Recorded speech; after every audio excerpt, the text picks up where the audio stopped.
હાલ અરબી સમુદ્રમાં લો પ્રેશરના લીધે ડીપ ડિપ્રેશન સર્જાયેલ હોય ભારતીય હવામાન ખાતા દ્વારા આગામી તારીખ 28 સુધી એલર્ટ જાહેર કરવામાં આવ્યું છે.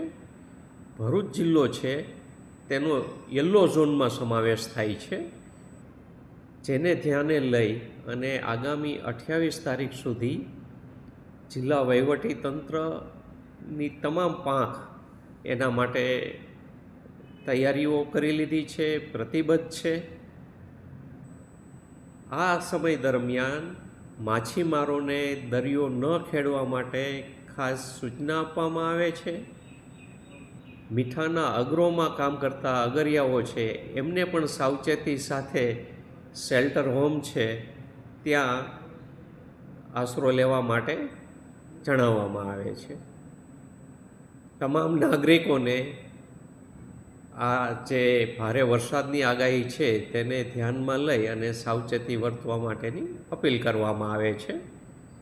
DGVCL, હાઈવેની બધી એજન્સીઓ, ફોરેસ્ટ ડિપાર્ટમેન્ટ, રેવન્યુ તંત્ર, પોલીસ તંત્ર સૌને પોતપોતાનો જે રોલ છે એ ત્વરિત ભજવવા માટેની માનનીય કલેક્ટરશ્રીની અધ્યક્ષતામાં ગઈકાલે મિટિંગમાં જરૂરી સૂચનાઓ આપવામાં આવેલી છે.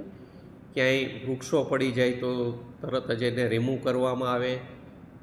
બોર્ડ કે હોર્ડિંગ્સમાં પણ જો આવી પરિસ્થિતિ સર્જાય તો પણ એને તાત્કાલિક હટાવવામાં આવે એવી સૂચનાઓ દરેક તંત્રને આપવામાં આવેલી છે.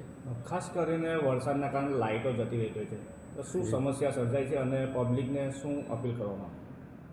DGVCL દ્વારા